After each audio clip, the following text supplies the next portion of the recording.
Circuit analysis தான் பார்க்குறோம்.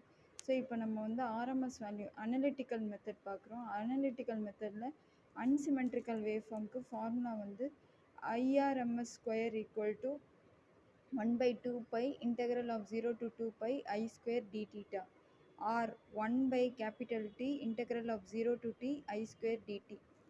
அடுத்து வந்து சிமெட்ரிக்கல் வேவ் ஃபார்மோட ஃபார்முலா பார்த்தீங்கன்னா IRMS square or I square RMS equal to 1 by pi integral of 0 to pi I square d theta or 2 by t integral of 0 to t by 2 I square dt.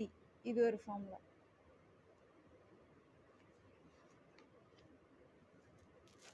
So next, for sinusoidal alternating quantity IRMS equal to Im by root 2, that is 0.707 into Im or 0.707 into maximum value. So IRMS equal to Im by root 2.